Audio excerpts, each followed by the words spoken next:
Hey, babe, I got you a present. Oh, what is it? Is it a box? Well, to open it, you gotta turn the crank on the side here. Half a pound of tuppenny rice, half a pound of treacle. That's the way the money goes. Pop! Ah, my eye!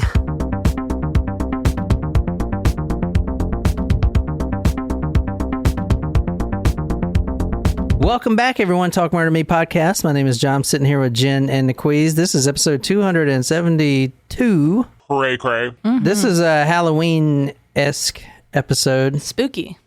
Spooky. This episode and the one that we're going to put out next, 272, both have what we like to call creepy linguinis. I had some linguine the other day. Love me some fucking pasta. Ugh. Man, I love carbohydrates. Yep. I recently learned the importance of making sure that you salt your water. When you cook the pasta. Yeah. I feel like my mom... Why do you salt the water? So it gives the pasta some flavor. I thought it had to do with boil. Like, I thought adding salt to the water helped the water boil faster.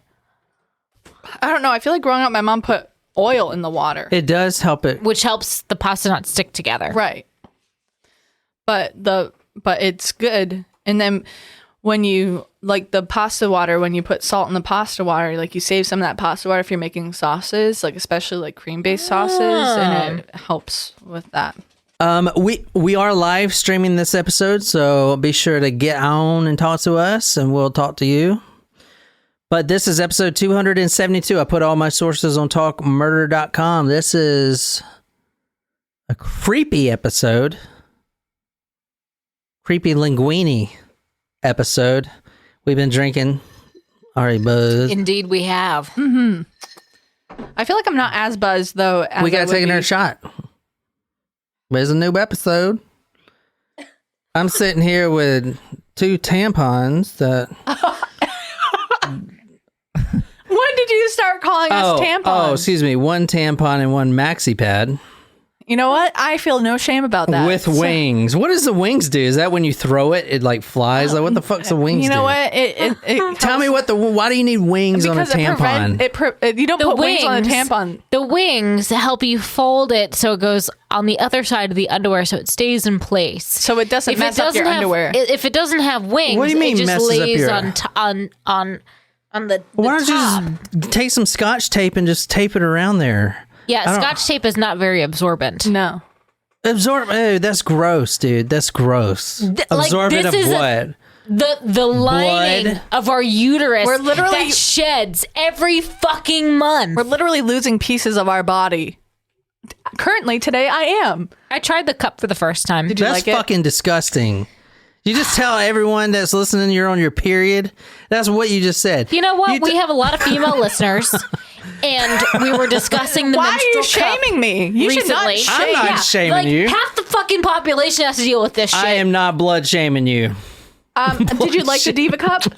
So I tried. It was the Flex Cup. Was the Flex cup. disposable one? It was not the. It was like an actual cup, and it had like a little thing, so it was almost like a tampon string that you could pull out. Oh, it's disgusting. Okay, I will say, Where does that hole even go? Like outer space? I do think it helped. My cramps were not as bad, but it lasts for 12 hours. You can keep it up there for 12 hours. Oh. But I will say it was a little hard to put it in, Yeah, it was. and it was when you're taking it out. I felt like.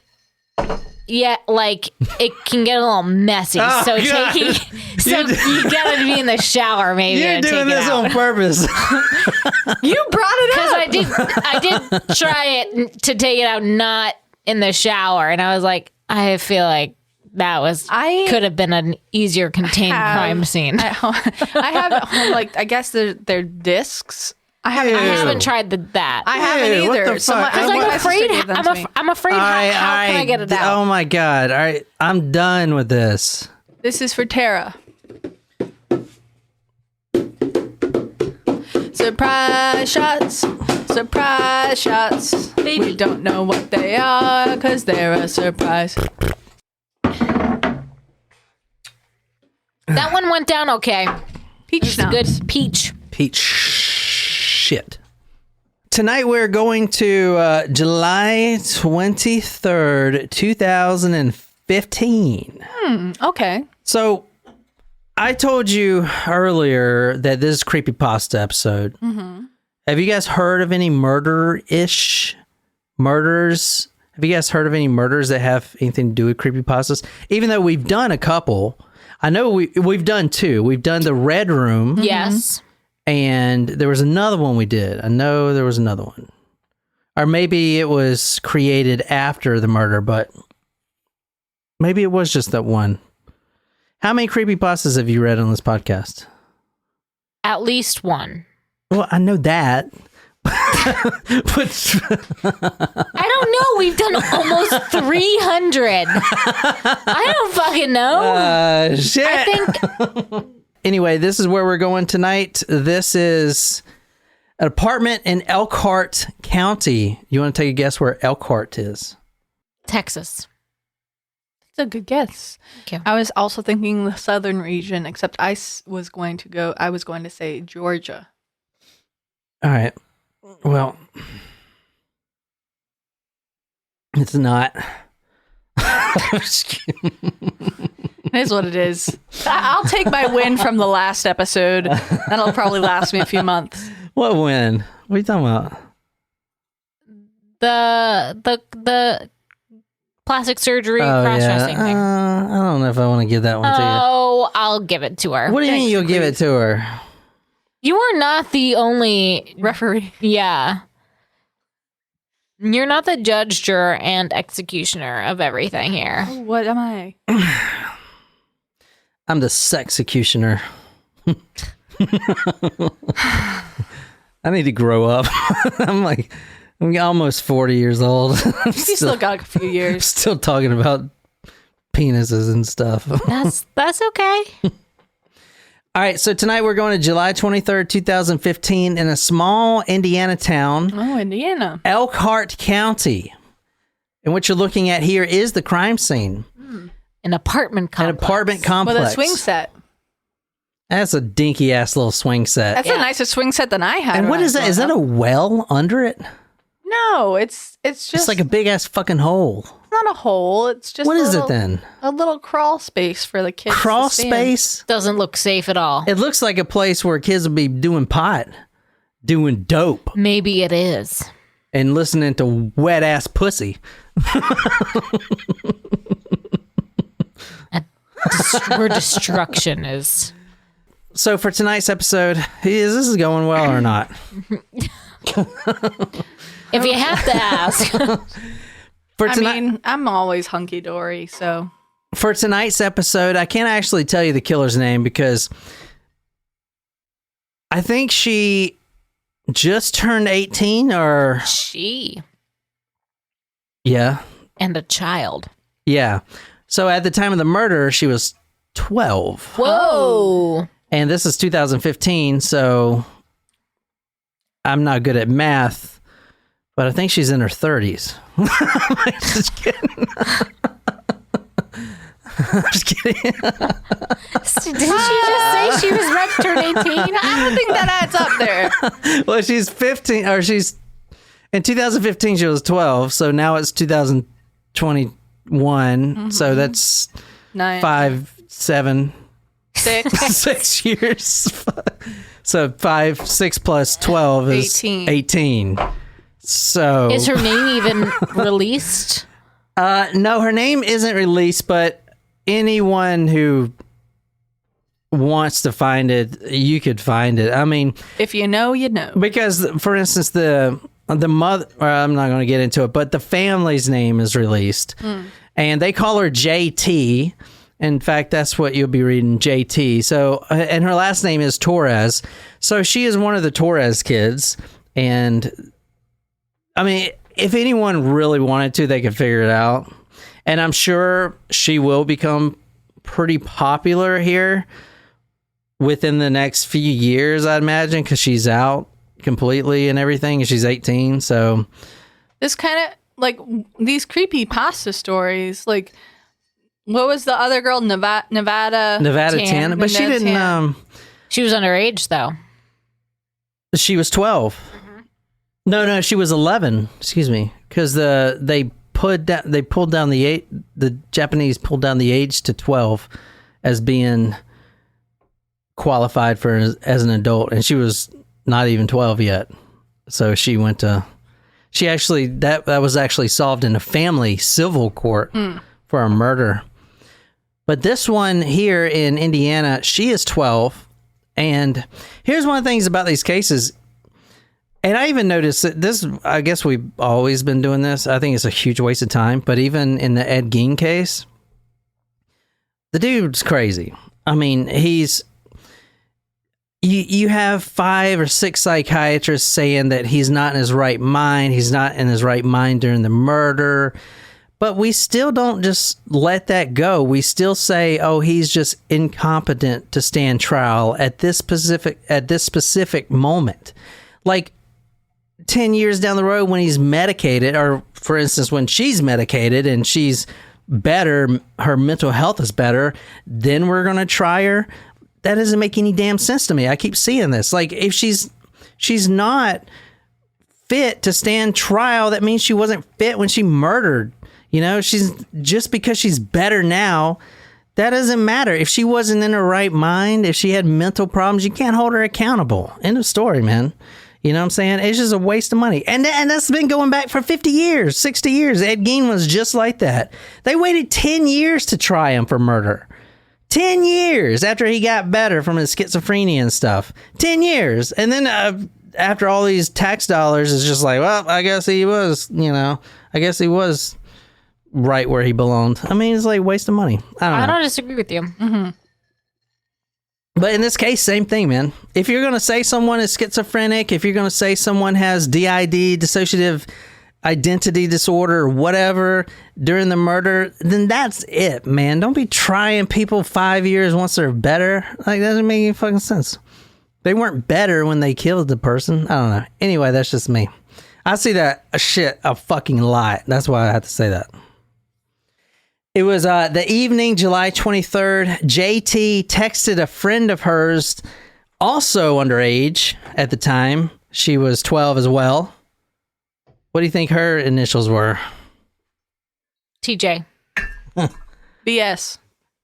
BS. Like Justin Timberlake and Britney Spears.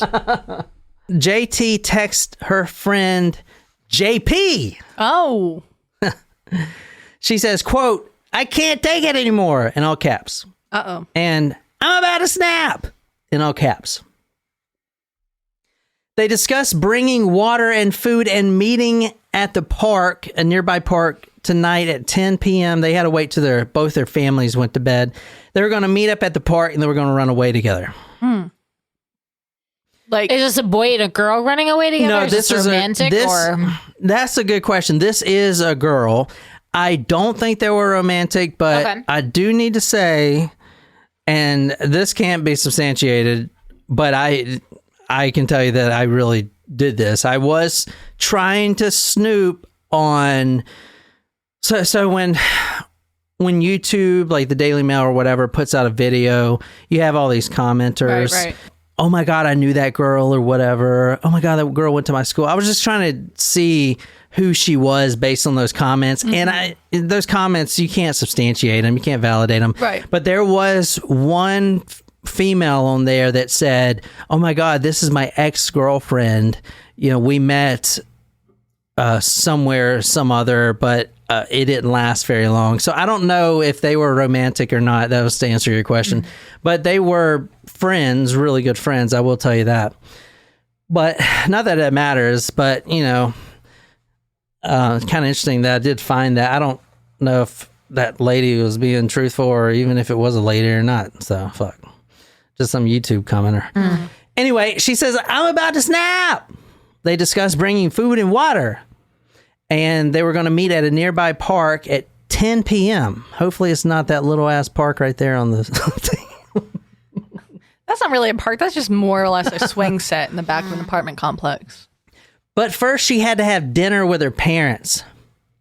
And Edwin Torres is the father. Okay. JT, I'm going to call her JT is what the court papers call her, and that's what we're using tonight is the official court papers from this case. They refer to her as JT. They never say her actual name for privacy reasons, but Right. we obviously know her dad's name is Torres, so her last name is Torres too. It kind of seems like they would like J, it might be Jennifer or something. Like I think they would keep that letter too, because they know people can find it if they want. Right. You know what I'm saying? So it might be like Jennifer or something like that. But anyway, she had to have dinner with her family first. And for the past few months, things haven't been all right with her as far as mental health is concerned. This is what we're going to talk about. This is a huge mental health case. Both of these tonight. Huge mental health. And her father, her biological father, Edwin, they were at the they were at the dentist. They were at the dinner table, and he tells police that JT, quote, kept displaying a big grin and showing all of her teeth. Like the Cheshire Cat. This is a fucking creepy ass case, yo. I'm telling you. Anyway, this is a Halloween case. Spooky. Just briefly going over who's in the house right now. JT lived with her stepmother, Maria Torres. Maria Torres is the deceased. She is the one that's about to be killed in tonight's story. That's a stepmother. Edwin's wife. Edwin's wife, yeah. The father, Edwin Torres, is there, a half sister and a half brother. So you have 3 kids living in the house, half brother to. So, JT is the biological daughter, but then the other 2 kids are from the new wife, Maria Torres. Does she have any other siblings from her both biological parents or with her mother? Or like, is with she her mother, permanently living with her father? Or? She is permanently living with her father, but as I found out, probably not the best place she could be living, but way better than living with her mother, because the mother had married a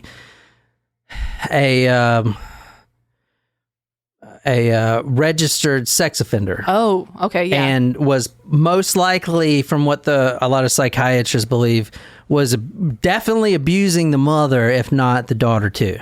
So she actually just moved in with the dad at 12, like this year. Okay. After they took her away from that situation. Not a very good childhood. As far as, and no fault of her own. I mean, she's just A victim. Fucking humans are just shitty. That's why, yeah. But that's who's in the house. Edwin disturbed because her daughter kept displaying a big grin and showing all her teeth at the dinner table. She had a strange posture. Now, this is what the father's going to tell police. After she kills his wife in cold blood, just kills her. And I'm going to get to that. But she had a strange posture before the murder. And she kept saying she was fine. And I mean, it's just the creepiest thing you can imagine, a kid doing that, right? Later on in the night, before the murder or anything else, the father, Edwin, smells smoke in the house. He runs to JT's room and notices that the smoke is barreling out of her closet. Apparently, JT, after dinner, and she had already made plans to meet at 10 p.m. and all this stuff, she actually started a fire in multiple places in the house, one of them being her closet. So now the apartment is on fire, right? Oh, yeah, this is a nightmare, dude. The father runs in and tries to rally up. He's got 3 kids there. He's trying to get everyone outside. Because the kids are asleep. Right. I mean, this is school night. So he's trying to get everyone awake and get them outside. I mean, this apartment is brick on the outside, but I'm telling you, that thing is going to go up quick. Because that is probably not the best type of material. It looks like a low income apartment. It does. And it looks very fucking flammable to me. I mean, it's brick at least. The bricks on the outside, though. Inside, you have all that plaster, plyboard, and it's probably the cheapest stuff they have. I'm just telling you, I've lived in a lot of these little apartments like that, and they ain't fireproof. So if a fire starts to spread in that thing, I'm pretty sure it's going to engulf the whole building. You know, I mean, very thin walls and shit. Like, those things will catch on fire. You don't think? I don't know. I mean, the inside contents, yes. I don't know. We can't all live in Mount Pleasant. But you actually do. Shit. Yeah, some of us live in cute little Somerville. As Edwin tried to put out the fires, he heard his wife scream that JT had a knife. He entered the hallway and saw Maria knocking on the door of JT's half-sister's bedroom. When she awoke and opened the door, she saw her mother, Maria, standing there with blood on her clothes. Maria told JT's half-sister, But if you want to read the quote, Jen, you're better at reading quotes. I'm dying. Call the police. Well, Torres is a Spanish name, so can you add a little twang on there? I don't know. I'm dying. Call the police. That was not good. Just, Nicole, read it. Read it. You sound like a psychic. This is Ken Jones. Kim Jollins. What was it? Miss Cleo. I'm dying. Call the police. She called 911. The father runs in to find the daughter, and she is outside of the house. Now, he doesn't know his wife was stabbed yet. I mean, the whole apartment is engulfed in smoke.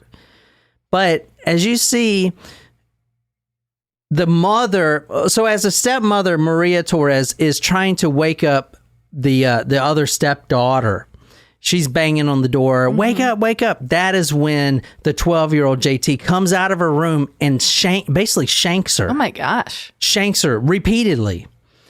Stabs her multiple times. I'm going to tell you, we're going to go through the exact cause of death and everything, but just stabs her multiple times and then books it. So she runs out, and then the dad finds the daughter outside after everyone's outside, besides the wife, that is. Now he doesn't really know what's going on. He's just trying to get all the girls and the boy, the son, out far away from the apartment so the smoke won't get him, so the fire won't get him and stuff like that. So he doesn't know.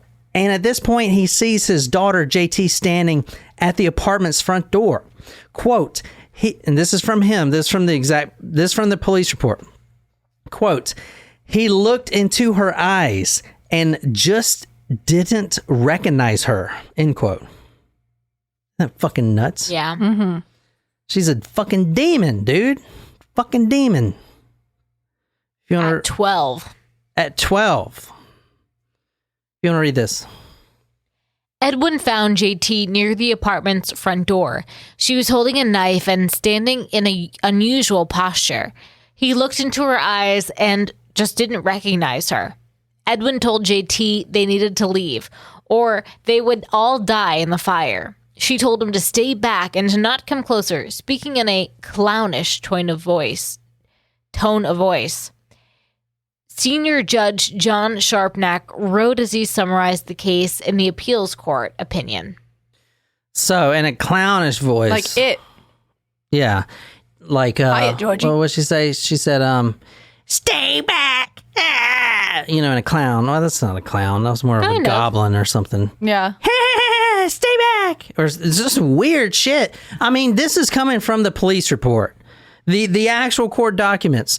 Like, verbatim. So what you're seeing is speaking in a clownish tone of voice, telling her own father to stay back. Her father didn't even recognize her when he looked into her eyes. That's got to be Satan, the mark of the beast. It's got to be. What else? That has got to be some sort of crazy shit. Yeah. Or people are just murderers. I don't know. This is the victim, Maria Torres. I'll put her photo on talkmore.com. It's a little wedding photo there. She was 50 years old when she died. The father, once he gets out, Edwin, he noticed he is also cut on the arm. So not only did his daughter kill his wife, she also tried to kill her dad. Stabbed him right in the arm. Gashed. Blood everywhere. He's going to be fine, though.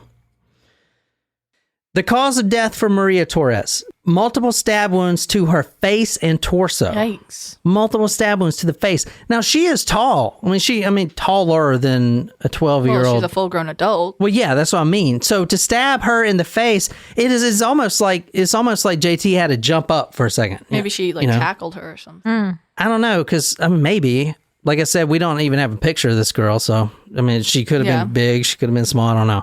But that is Maria Torres right there. So to stab her in the face, it's either maybe she stabbed her in the torso, she fell on the ground or something. But you read the quote of her after she was already stabbed those multiple times, including the face, trying to get everyone, call 911. I've been stabbed. That's it. She had a 3 3/4 inch deep stab wound to her chest. So that is what I surmise to be the actual death wound. That's kind of how they presented it. They didn't actually say that was the wound that killed her, but that is the one that they listed as like the big one, right? Mm-hmm. So that one in the chest probably hit her heart, lungs, whatever. JT actually booked it once everyone else is outside. She still had plans, right? She was going to meet up with JP, and they got together. JP told the police that when her friend got there, she was covered in blood, obviously. They actually walk over to a nearby waterway and wash the blood off of her. And then the two girls walk along the railroad track and leave Elkhart, Indiana, just walking along. 12 years old, both of them walking along with a sandwich or something, thinking that they're about to conquer the world.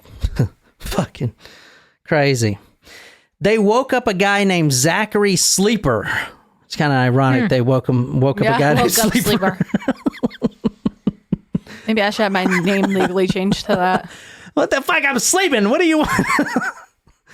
They woke up this random old guy named Zachary Sleeper in the early morning of the night. Now, this was 5 hours later. So you can tell, I mean, yeah, they did plan to run away for a while, months or whatever, but they didn't really plan it all that well because they're basically calling it quits after 5 hours of walking. They knock on this guy's door asking for food. They've only been walking a few miles, but I mean, can you imagine if they really ran away? They'd be dead. They wouldn't. I mean, you're already asking for food. You've only been gone for 5 hours. Yeah. But I mean, they're 12 years old. So, what do you expect? Obviously, the guy calls the police and then they were arrested. So here we have premeditation, right? Because there is evidence that JT committed, and this is from the report, she did commit it with some degree of premeditation. Prior to the attack, she searched the internet on a bunch of search that you're about to read here in 2 seconds. She also texted a friend before Maria's death. She also hid knives in her room. Now, this is a big-ass kitchen knife. And set a fire in her bedroom and disabled the smoke alarm in her bedroom before the attack. So there's premeditation there. And these are the searches, if you want to read these, Nicole. How to hide from the police. How to make poison. How to sharpen knives. How to survive in the woods. A video of someone being stabbed. A video of Pop Goes the Weasel. Oh, that's creepy at the end. Pop Goes the Weasel. Oh my God. Yeah. It's like from Elf when he's too afraid.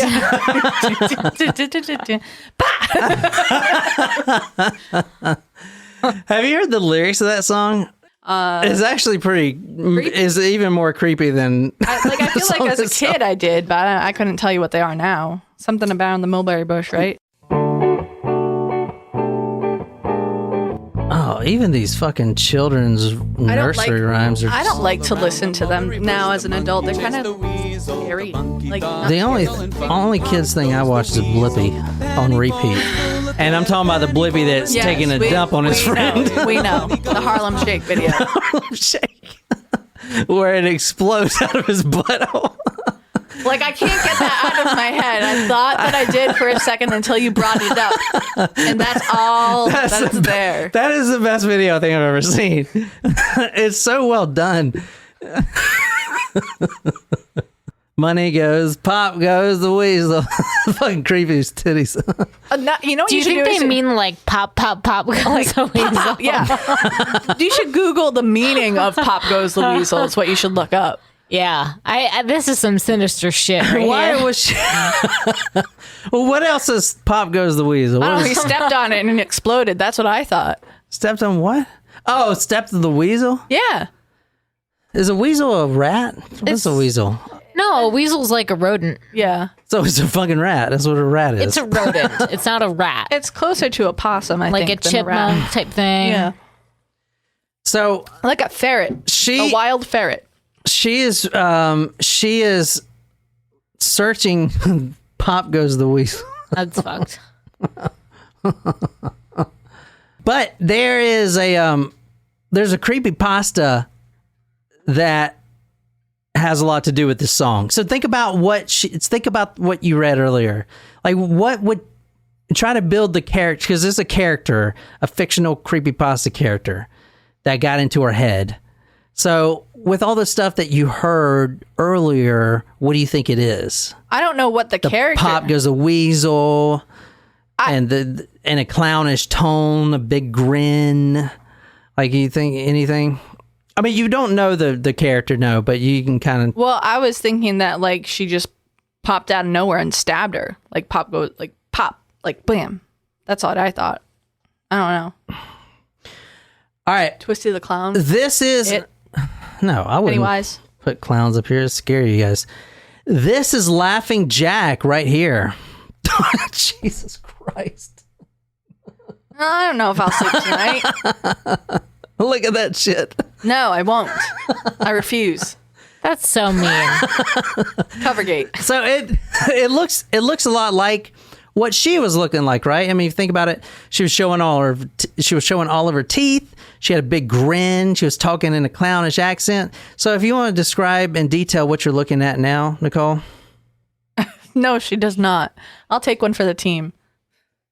He has he's like black lips and gritty teeth, a nose that's like a birthday hat or a carrot that's striped black and white. That is And he not has a damn carrot. What carrot do you know looks like that?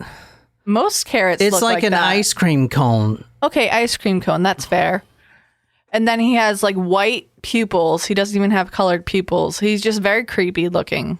You wouldn't hang out with him? No. Actually, he would be my first choice on The Bachelor to go on to the next round. He's got really thin hair. From the Urban Dictionary, Laughing Jack is what is known as a clown.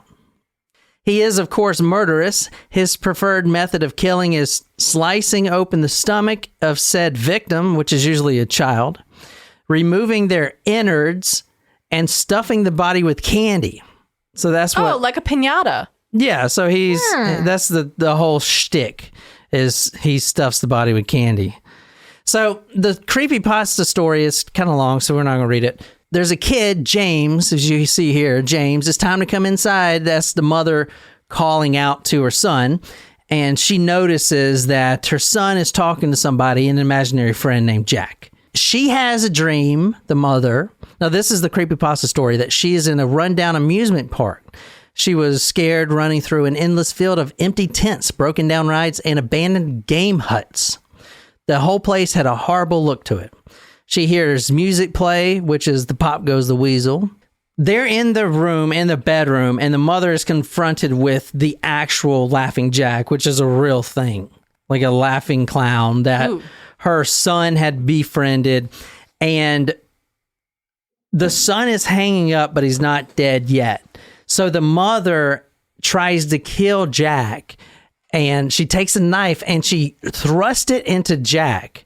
She says, "Get away from him, you bastard." I rushed at the monster, raising the knife above my head and stabbed down at him. But as soon as the knife touched him, he disappeared in a cloud of black smoke. The knife passed right through and pierced James' still beating heart, splashing the warm blood on my face. So Jack hung her son up, but he was still alive. The mother tries to kill the clown because he's about to stuff his organs with candy, and he disappears, and she stabs the son in the heart, kills him. So the whole rest of the story is she's put in a mental institution. Because she killed her child. And she's telling everyone about Laughing Jack, and then no one believes them.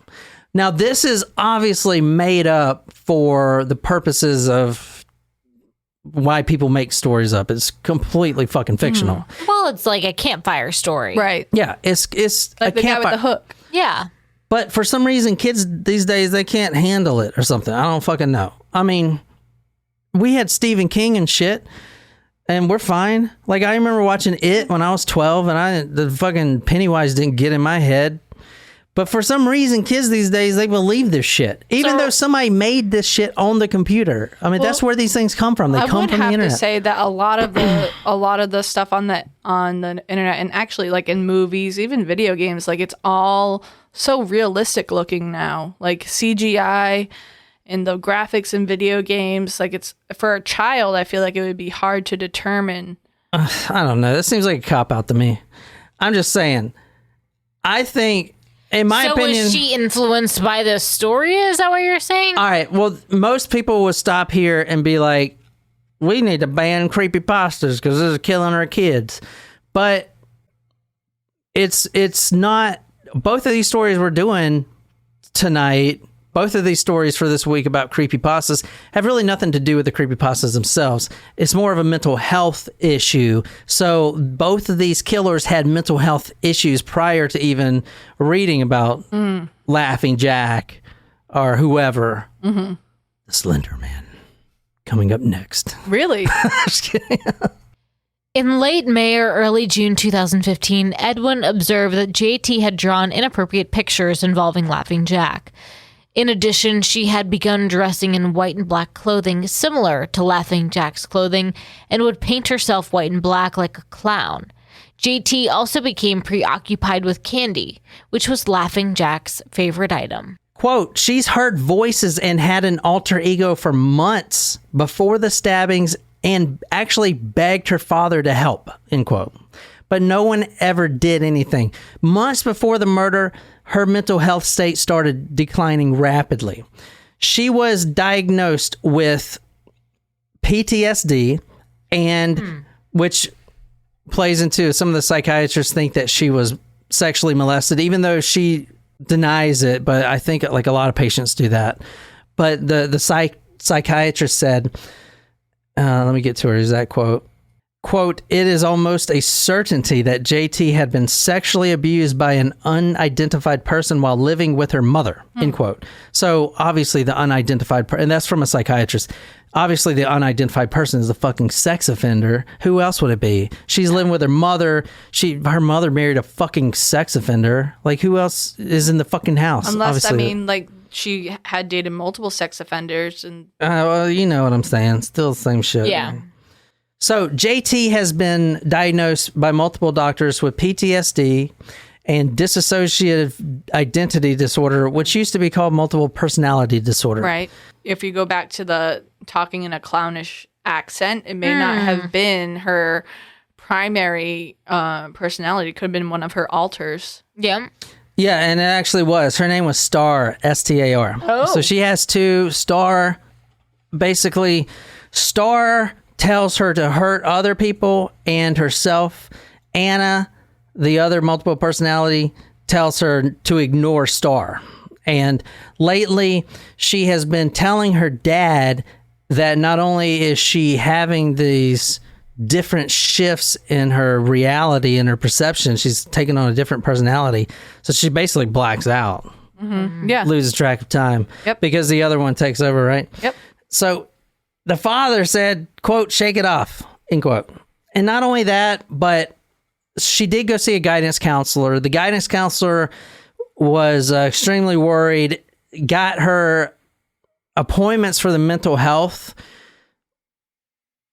sessions with a psychiatrist before the murder even happened, but fucking insurance was a problem. I mean, there's sometimes we just need to fucking, tighten the belt in a fucking America. It's like that one guy that had the he had the schizophrenia and he couldn't afford his fucking medication. Dude, okay, let's just fucking provide that for free, because if you don't take it, there could be bad shit happening. Well, and even like, I can relate to this because sometimes at the school I work at, we have 2 licensed mental health counselors on hand through the Dorchester County Department of Mental Health. And they do take insurance, but they don't take all insurances. And so sometimes we'll make a referral for a student who really needs the services and they can't be seen because of insurance barriers, or, and they may not be able to afford out of pocket. That is fucking horseshit, man. Because this girl, JT, and this is part of the reason I didn't look up her name, because, she is suffering. She had told everyone. She doesn't look up what's wrong with me. She's having her alters take over during the day. And she knows Star, her primary alter, I guess, is getting worse and more powerful.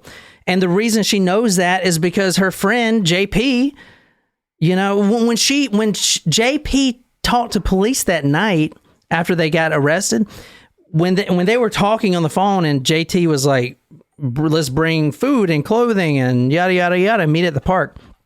JP says, at the time, I kind of figured that I was talking to Star. Like, it was a different person. I'm talking to, it was a different person. Yeah. You know what I'm saying? I'm a completely different person. Now, she has it real bad, apparently. And I kind of dived into her parents' background, because I think there might be like a link. I'm not a psychiatrist, but she does have it bad. In fact, 16 mental health facilities have refused to treat her. Whoa. Yeah. That's a lot. Yeah. So she basically was diagnosed with PTSD and DID, which is basically having the multiple personalities. While at LaRue Quarter Psychiatric Facility, she saw shadows and even tried to booby trap her room. What she was afraid of is this Laughing Jack. Laughing Jack says, if you don't kill, you're going to get killed. You're going to kill for me, because at this point, he's talking to her, right? I really believe she's hearing this guy, or he's taking over or something. Not as in, okay, that's really happening, because it's not. But in her head, in her mind, with mental disease, that's her reality. So this guy, Laughing Jack, this clown, this creepy ass fucking looking clown, is telling her to kill. So she's having and if she doesn't kill, then he's going to kill her, type of thing. Auditory hallucinations. So for the past few months, it's been getting really bad. Her public defender had said this about her. Her name is Holly Curtis, the public defender. This little girl has been failed by everyone, Curtis said. The risk level for her is beyond anything I think anybody can imagine. For her not to be able to get the help she is crying out for is probably one of the biggest travesties I have seen so far within the system, and with the state agency not willing to step up and do their job. I agree, man. Because it's not like, oh, she did this and okay, we find out she has schizophrenia or DID, PTSD. This girl has been yelling at the top of her lungs, something is wrong with me. I have this other personality, Star, quote, getting more powerful. All of her friends at school, which she didn't have many because she was bullied a lot, but JP obviously would call her a little, JP said she was, quote, a little different person, end quote. Sometimes they would sit at lunch and nobody would even recognize her. None of the kids would recognize her. It was like, oh, that's you, Jen, I see you. But I know that's not you. Like, you're someone else. Your personality is different. And some of these people that have this disorder, they talk different. I was watching this video, and this girl just all of a sudden got a British accent. I'm like, what the fuck? That shit is just like out of fucking nowhere. Yeah. I was like, God damn. She can't talk in a British accent by herself. But when that other personality comes on, it's like just takes over. And a lot of times, that's fucking crazy, man. A lot of times, dissociative identity disorder is actually brought upon by trauma. Yeah, so you kind of like isolate yourself away from the trauma. You dissociate because you can't handle it. You guys remember the movie Sybil? Yeah, but that was fake, though. It was. It was based on a true story, but it later came out that that Sybil was faking it. The movie was based on the true story of Sybil. Faking. And then recently, it came out that Sybil was faking her story. Her grades started suffering in school. She had headaches, difficulty sleeping. She was hearing voices, having blackouts, which her blackouts would literally mean the other personality is taking over. So she just doesn't remember it. She would start isolating herself in her room. And as I said, she had two personalities. Star was the more predominant one. She was the evil one. She told her, JT, to hurt people and to hurt herself. Anna was the not evil one. So it was basically like the angel and demon on your shoulder, you know? And Anna was the good one. She would often introduce herself as either Star or Anna, not JT, or, whatever her real name is. JT repeatedly asked her mother, Deshay, Edwin, and other relatives for help with her symptoms. She also spoke with a school counselor who urged Edwin to take JT to a mental health professional. He instead took JT to their family doctor. Later, several appointments were scheduled with a counselor, but JT missed the appointments because of insurance issues. Yeah, I think it's kind of a failure in society. Yeah. But let me talk really quick about her mother, because I think there is a link here. The real mother, Deshay, was sexually abused herself as a child. She was an alcoholic and a drug addict in front of her daughter. She had depression, bipolar, and PTSD. She has a son at 15, a daughter, and then her last little girl is JT. And all three of them are by different fathers. Edwin married Maria. So Edwin's her biological father. He has two children, and he actually had an affair with his Deshay. So he had an affair with his ex-wife, which is not good, right? I mean, it's confusing to the child. Right. JT had a horrible childhood. She lived with her real mother until 12. She was abused by her half-brother, being punched and choked, and she was also severely bullied at school. Deshay married a sex offender. When JT was 8, her parents separated, and then Deshay married the sex offender, and he was abusive, and at one point, he hospitalized Deshay for 3 to 4 days after beating her. Deshay would cut herself in front of her daughter. So obviously she was taken away. A psychiatrist, but after, 4 years of that, right? A psychiatrist said, quote, "It is almost a certainty that JT had been sexually abused by an unidentified person while living with her mother," end quote. JT actually loved Maria Torres, the one she killed. And she said this to the police: "Maria was, quote, not a replacement, but a real mom to me." I feel like that is pretty powerful. We'll tell you exactly, Yeah. And then JP said that when she was talking to her, that was Star, not JT. Obviously I'm not a psychiatrist, man, but I'm reading what the fucking experts at this shit are writing. So, and the court system seems to be not okay with it, but understanding of it. So I'm just going, you know what I'm saying? Mm-hmm. Like, they're not being like, you murderer, all this shit. They're like, okay, you need help fucking now. This is terrible. It's more of a terrible misjustice, if anything. Yeah. I mean, it's fucking awful, obviously, but Edwin actually abused her, JT, his own daughter. He also abused his wife, Maria, the victim, and his other half-sibling. So he's not innocent in any of this. So obviously, you guys know she's not fucking on death row, right? April 2nd, 2019, the case was held for years while she underwent mental health treatment. 4 years after, that was 4 years after, she was competent to stand trial. I don't get that. I really don't get that shit. Here's a question I kind of want people to answer this on the blog maybe, or just tell me.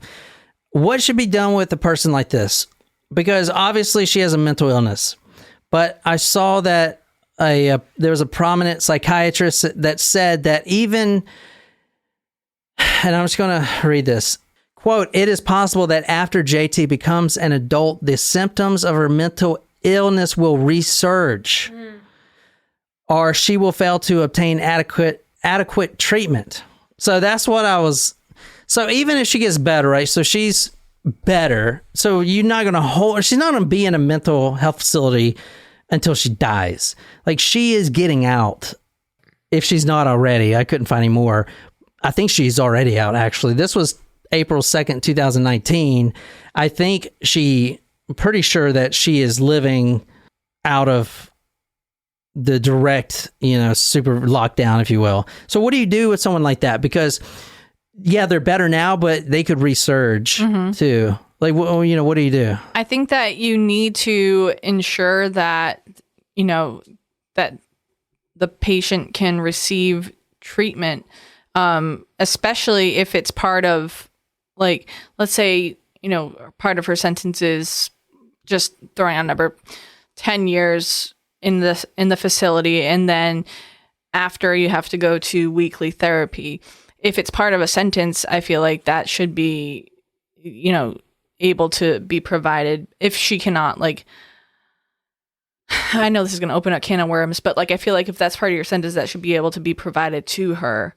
Yeah. So you've got to make it like easy on them almost. Yeah, but the freaking Vince Lee, man, they just let him go. They're not even looking if he's taking his medication or not. But he had schizophrenia, correct? He didn't have DID. Those are two different. He cut someone's head off and ate their eyeballs. I'm pretty sure that's. But that was also in Canada. I'm not trying to defend what anyone did versus whatever. If you have a patient with severe mental illness, such as dissociative identity disorder, which again, is usually brought upon by trauma, you want to make sure that they can, if you're not going to keep them in a facility, that they have access to treatment so that they can keep whatever is going on in check. Because if you just leave it untreated and, just let them out into the world, let's say they can't get access to treatment for one reason or another, that does put them at risk of resurgence, because they're not dealing with whatever is causing their disorder. Like, you don't just cure trauma. It's not like, okay, like, I don't have trauma anymore. It's not like that. Yeah. No, I get it, man. I get it. I've been through CBT and all that shit. Can't cure that shit. I'm just fucking crazy. When JT was first locked up, she would try to bite people. She would also carry around in her pocket a full pocket full of candy, which actually they provided her because it lessened her urge to bite. Fucking crazy. Just like that clown, right? Yeah. The staff found 2 pieces of paper in her room that were contraband. One had the word candy written over and over and over and over again. The other one had the lyrics to Pop Goes the Weasel. That's creepy. The docs put her on Risperdal, an antipsychotic med, and she became. This is testament to fucking drugs and I should say the proper drugs. She became, quote, one of the most well-behaved residents of her units. Her grades skyrocketed, began getting great grades in her education. And finally, this is the most important thing I got caught from this. She began to grieve over the death of her stepmother. Wow. That's pretty powerful. Yeah. So that's the Laughing Jack story. What y'all think? That's all the information you're going to find on that story. So, I mean, she's going to get out. She's not already out. And then that's it. That's the Laughing Jack. There's another one we're doing next time for the next story. A little quick one about Slender Man. No one was killed in that one. So no one was killed in that story. First time ever on Talk Murder Me, we cover a story that no one's been killed. But they barely survived by, I believe the quote was, by the width of a human hair. If the knife would have went any deeper, by the width of a human hair, they would have been dead. Wow. But that is about Slender Man. The Slender Man. Y'all know what Slender Man is? I have heard of Slender Man. He's the tall, good-looking fella. And he's real. Okay, these other ones ain't real. This guy's fucking real. So Oh, yeah? if you're in high school and shit, this is real. Fucking real. I'm just saying. It's just real. It's outside the fucking house. Anyway, that is Laughing Jack. Hope you guys liked it. Yeah. Next time, Slender Man. And you can actually read the creepypasta on that one. It's not that long. Okay. All right. That is episode 272. I hope you guys liked it. Go talkmore.com/300, talkmore.com/300. Request your stories. I'm going to give $300 in crumpled up $1 bills to the person that requests the best story, the one that I'm going to recover, the one that I'm covering on episode 300. So, and if you like this story, you can watch us in live chat, talkmore.com/join. My name is John. I'm here with Jen and Nicole. Until next time, good night, you lovely, lovely people.